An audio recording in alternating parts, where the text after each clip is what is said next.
Hey everybody, welcome back to Sarah J. Awesome. So it has been a couple months since I've made a YouTube video, and I know a lot of you are probably wondering, what does that title mean? Tesla takes a back seat. Did she find another car? Is she getting a Lucid or a Mach-E or something like that? Honestly, I'm just trying to grab as many people's attention as possible, and it has nothing to do with Tesla, really.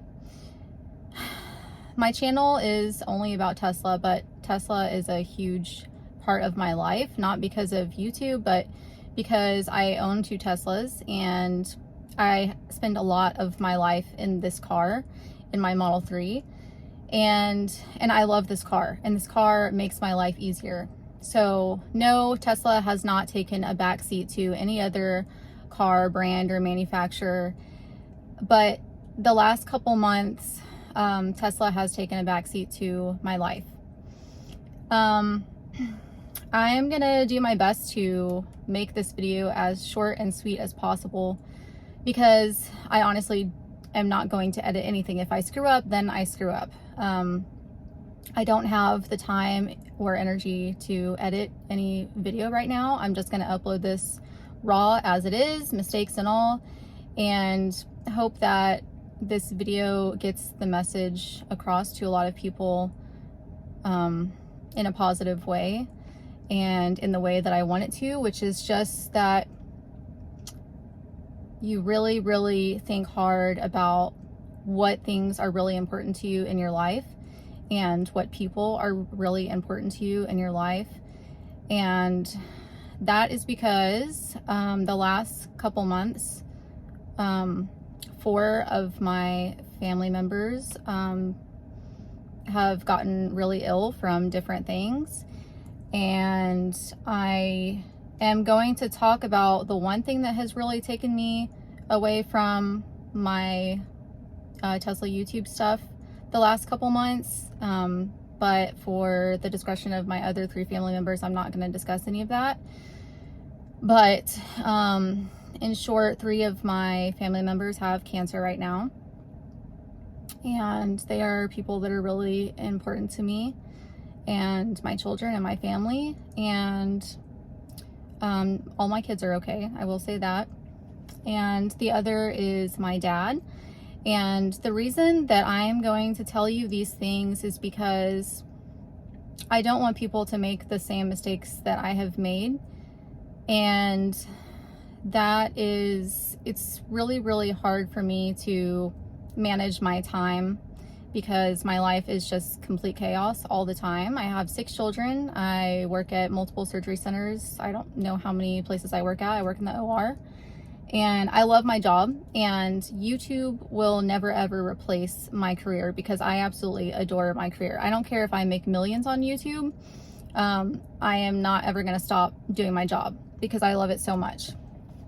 So that's one thing that I've realized, is that this YouTube stuff for me truly is a hobby, and I do it because I enjoy it, not for the money, which I've barely been making any money on YouTube the last 6 months or so. I've only been making about $100, $200 a month. But I still love doing it, and I had to really decide, you know, is this Tesla YouTube stuff still an important part of my life, and is it worth taking up hours and days of my life, you know, in the end? So I am making this video to kind of make you reconsider your life, and, you know, are you doing things that you're happy with and proud of in the end? You know, if you die tomorrow, or if you die today, were you spending your time wisely with the people you love and doing things that you love? And that's really what this video is all about. It's just a little wake-up call for you, whoever you are watching this video. It's, you know, life is a lot shorter than we think. And I'm not saying this to be depressing. I'm not saying this because I need your pity. I swore that I was not going to make a video until I was fully ready and I could make this video without crying, because honestly I cannot stand it when people make videos that, you know, poor pitiful me and my life is so hard and I'm crying and feel sorry for me. I just can't stand it. So I didn't want this video to come across like that, but I wanted to kind of just explain why I've been gone and what Tesla and this YouTube channel really means to me. And so basically, my dad, a few months ago, he was having a lot of leg pain, and we thought that maybe it was like a sciatic nerve kind of thing. He's been a mechanic his whole life. He's worked on cars since he was old enough to, and I know he has lumbar back problems. So I told him to come to one of the doctors that I work with, my absolute favorite doctor, and, you know, maybe we could do some steroid injections on his back or burn the nerves or something like that. Well, we thought maybe it was just a pinched nerve or something, and we did an MRI on my dad's lower back to look at the disc space in his lumbar spine, and it turned out that he had an abdominal aortic aneurysm that was about to rupture. Had no idea. My dad is basically just a redneck hippie. He's only been to the doctor like for two things in his whole life. Once he burned his eyes welding a long time ago. He went to the ER, and then last year he got shingles, and so he started going to the doctor and finally got Medicare. So my doctor immediately sent him to a surgeon, and they had to do an emergency surgery and repair the aneurysm because it was about to rupture. And basically, if that happens, a lot of times there's not any warning signs, and you'll be dead in 15 minutes, and there's nothing that anyone can do about it. You just bleed out internally, and that's that. So I took my dad to the hospital, stayed with him in the hospital and at his house afterwards, caring for him because he does live alone. So I was away from my family for a few weeks. And then we found out that he actually shouldn't have had that surgery because his heart was only working about 30%. They did a heart stress test on him before the surgery, and the surgeon had to make a call. You know, is it more likely he's going to have a heart attack on the table, or is it more likely that this aneurysm is going to rupture? So he decided the aneurysm was more important, and the heart was a little more stable because it had been like that for a while. So then they decided to see if they could do some stents. They did a heart catheterization on him to go up and look and see how bad the heart was, and maybe they could just put some stents in the arteries of the heart. And it turned out that the right side of my dad's heart, the arteries that feed the right side of the heart muscle itself, were 100% blocked off, which means that at some point in my dad's life, he had a heart attack and should have died probably within the last 10 years and had no idea. And he had no idea that he had a heart attack. And so we asked him, you know, have you ever passed out? And apparently he's passed out twice before, and I didn't know about it. And so that must have been one of the times he had a heart attack. Woke up, shook it off, and kept going. So they couldn't do any stents on his heart. So they said that we needed to do an emergency quintuple heart bypass.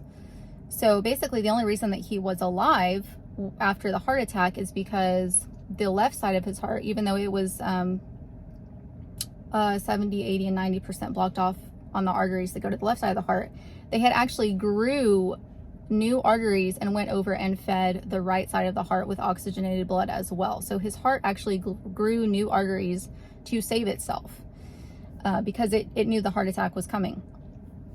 So that is the only reason why my dad was alive. So he had a quintuple heart bypass, which is they took a vein from his leg and they made 5 new arteries that go to the heart muscle. So I was living in the hospital, still working and everything, with my dad for probably about a month, off and on, and I also stayed with him at his house for a long time. So there was a good portion of this time, the last couple months, that I was not at home, and I was just taking care of my dad and working, taking care of my dad and working. And if it wasn't for my husband being so supportive and being such an amazing dad, there's no way that any of this would have ever been possible. So I couldn't have done this without my husband. So honey, I love you, and I appreciate you so much, because it just wouldn't have been possible for me to be away from my house and my 6 children and my 3 dogs for a month, you know, if it wasn't for him. So that is where I have been. And my parents are divorced. I do have a stepdad who's amazing, and in the time going back and forth from the hospital, every couple of days I would go shower at my mom's house, which was about 12 miles from the hospital. And it was really rough. It was when my dad woke up after his heart bypass. It was the worst moments of my life. And I've been through hell. I've been through a lot, okay? And I'm on my second marriage right now. My first marriage was horrible. And I've been through some really rough things. But when you see your own father, who's your hero, in distress and crying and in pain, and there's nothing you can do for him, you know, you always think that it's your children, but really we're used to our children being helpless and crying over things. But when you see your parent that you've never seen cry before, that's the hardest moments that I've ever been through. So, you know, spending all this time with my dad and my mom, once again, because of hard times, it made me really sit back and reevaluate my entire life. And I'm so thankful for every minute that I got to spend with my parents, because, you know, the last 10 years that I've been raising all my children, because that's how long I've been married to my husband, I've been so deep in being a mom that I have not been a child anymore to my parents. I have just completely isolated myself and just engulfed myself in the mom world myself, trying to raise my kids, trying to make sure that they don't make the same mistakes I did, trying to make sure they're happy and successful and healthy, and that's really all I care about. And so essentially I had closed myself off to everything else and everyone else, because I put my children above everything, including myself, and including my husband, and including my family and my friends. So I decided that I had to kind of reevaluate everything and every moment of every day of my life, and realize, what do I regret? What do I wish that I had done more? What do I wish I had done if something happens to me? Or what do I wish I had done with the people that I love if they died tomorrow? And I really started to realize how important every single minute is. And I went through a pretty bad depression the last couple months, not because I was feeling sorry for myself, but because how can you enjoy the little things every day and get up and feel happy putting your makeup on and doing your hair and spending all this time, you know, doing these stupid, simple, frivolous things? You know, what really matters and what really doesn't? And how can I, you know, be happy when there's so many horrible things happening? And I realized that, you know, once again, for my children and for my parents and for the people I love, not for myself, but because if something were to happen to me, I don't want my kids to be depressed every moment of every day for the rest of their lives. You know, I want them to still enjoy all the little things and still be happy. So that's what I need to show them in doing for myself is, you know, even though bad things will happen to you, you still need to, you know, make sure that the good moments are just as important as the bad moments, and really enjoy those moments, even in times of fear and depression and, you know, all those things. You still need to enjoy every minute of the positive things as well. So, for my kids and for my family, I had to make a decision, you know, how can I be excited about life again with all this stuff? And how can I want to get up in the morning and get pretty and do things I love and what is really, really important in my life? Because if I die tomorrow, was this minute right now on YouTube worth it, you know, to waste that time doing this? And ultimately I decided, yes, it is, because it makes me happy doing this YouTube stuff. It makes me so happy when I can help other people, you know, go outside the box and realize that we can have it all. You know, electric is such a huge thing to me, because when I bought this car, I had zero faith in Tesla. I'd never touched one before, but I wanted something better for myself because I spend so much time in the car and, you know, driving back and forth to work. And And I'm not going to change that. I love that time to myself. I love driving. I enjoy driving. It's my only me time, is being in this Tesla Model 3. That is where I feel at peace, in here, in my little bubble, where it's just pure happiness and comfort, and all my back pain goes away, and my leg pain goes away, and my neck pain goes away, because it's so comfortable. I have my music. I have my Rainbow Road. I have, I feel like I'm in my car, because it feels like a sports car, and I just feel alone and alive and happy when I'm in this car. And that's really important to me. That is why I love Tesla so much, and I'm so passionate about it, because it has turned out to be so much more than I had hoped. And for me, it's just such an important, happy part of my life.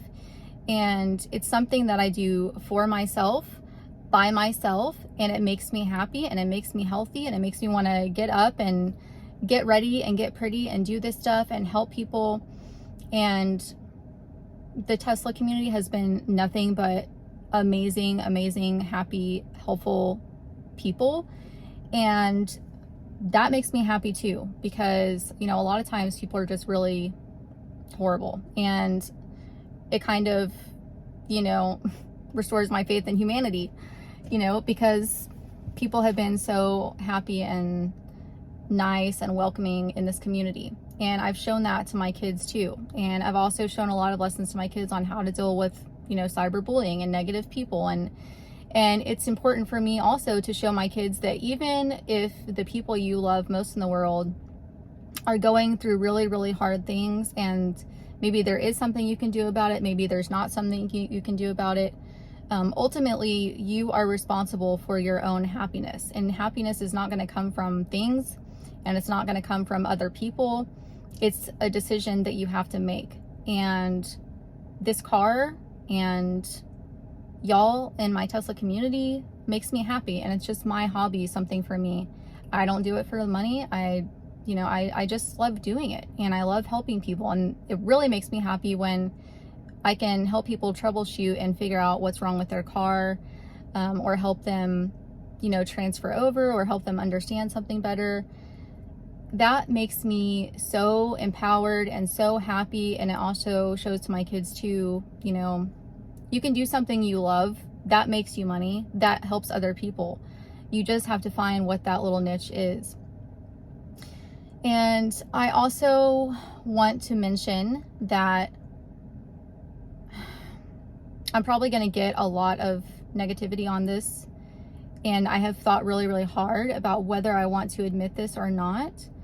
But when I was in the hospital with my dad, I was not sleeping for days. It got really, really bad after his heart surgery. And he was not sleeping, and I was not sleeping. And even though we had the best nurses in the world and the best hospital in the world, everyone is understaffed, and they do not have the time to be caring for people like they want to. Ultimately, they're alive. Ultimately, their job is to just keep your family member and their patients alive. It's not their job to keep them comfortable and happy and entertained. So I was completely exhausted and delirious staying in the hospital with my dad. There was one point where I had not slept for 3 days, and I was driving back and forth to my mom's house to go shower and get sleep the couple times that I asked my brother to come in and sit with my dad when I wasn't there, because he needed to be watched, and they didn't have enough people to put a sitter in the room with him to watch him to make sure that he didn't hurt himself, because he got ICU syndrome, look it up, and he was being over medicated, malnourished, dehydrated, and it's some of these things just happen, and it's not because of bad treatment in the hospital. It's just it happens, and it can happen very quickly. So anyway, the few times that I was driving back and forth to my mom's house, this car saved me multiple times from getting in an accident, because I was so exhausted. I should not have been driving. And you should definitely never do that, and I shouldn't have done that, but I didn't have a choice. And you're thinking, oh, well, you did have a choice. Someone could have come and got you or something like that. I don't want criticism and negativity on this, but I will say that this car has saved me many, many times that I have been so exhausted. And I had it on autopilot and I was not sleeping. I was paying attention like you should be, had my hands on the wheel and everything. But this car is amazing. And I hope that one day I can see most of the cars on the road, you know, being on autopilot. Now, that doesn't mean that it's perfect. It's definitely not. But I definitely owe my life to this car. I feel like sometimes. And on top of that,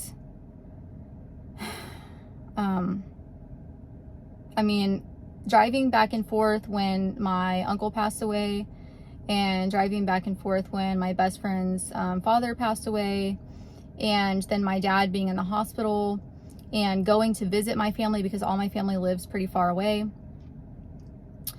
Every single one of those miles was paid for by you guys.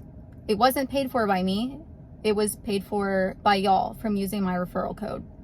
And I have over 65,000 free supercharge miles because I've had at least 65 people buy their Teslas using my referral code. And so that's just amazing. Every single one of those miles that I have charged at a supercharger since I got this car in 2020 has been paid for by my subscribers. So I want to thank you for footing the bill for me doing the things that I need to do and the things that I love to do, because I didn't pay for it, y'all did. So I love you all so much. You're amazing. Thank you so much for always watching my videos and saying nice, kind things to me. And y'all are just amazing. And I've decided that I don't want to let go of this YouTube stuff. I love y'all so much, and I love my car so much, and it just makes me so happy just doing stuff with this car. It is me. It is a large part of me. And no, I am not going to feel regret if I do these things and I, you know, pass away one day.